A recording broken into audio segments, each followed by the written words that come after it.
আজিনো মই কেনেকৈ বনাওঁ তাকে দেখুৱাওঁ ব'লক। আচলতে ৰেচিপি বুলিও নহয়, আচলতে মই কেনেকৈ বনাওঁ তাক দেখুৱাওঁ। সকলোৱেতো বনাব জানে আৰু মই পিছে এনেকৈহে বনাওঁ। আৰু দেখিছে নহয়, তেল মই এটোপিও তেল দিয়া নাই, পূৰা ধুনীয়াকৈ অলপ অলপকৈ ভাজি পূৰা তেল ওলাই গৈছে। আৰু মই পিছে মাংসখিনি অকণমান ৰঙচুৱা হৈ গ'লে ভাল পাওঁ, সেইকাৰণে মই এনেকৈয়ে বনাওঁ। আৰু ইফালে তাৰপাছতহে মই বিলাহী পিঁয়াজ এনেকৈ সকলোবোৰ দি এনেই পিছে মানুহজনেই বনায়। আৰু মই আজি ছেকেণ্ড টাইম নে থাৰ্ড টাইমহে বনাইছোঁ গাহৰি।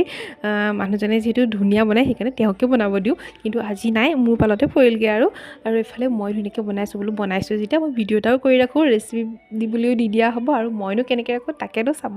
আৰু এইফালে আপোনালোকে কেনেকৈ বনায় কমেণ্টত জনাব।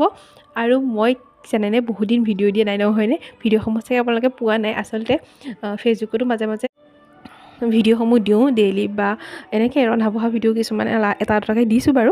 সেইকাৰণে দুইটা কণ্ট্ৰল কৰিবলৈ অকণ দিগদাৰ হয়, যিহেতু মোৰ এটা অকণমান বাচ্ছা আছে। সেইকাৰণে বহুত দিনৰ মূৰত আকৌ আহিছোঁ। ভিডিঅ'টো যদি ভাল পাইছে কমেণ্ট কৰি দিব, লাইক এটাও কৰি দিব, ছাবস্ক্ৰাইব কৰি নাপাহৰিব। এয়া কথা কৈ থাকোঁতে ৰেডি।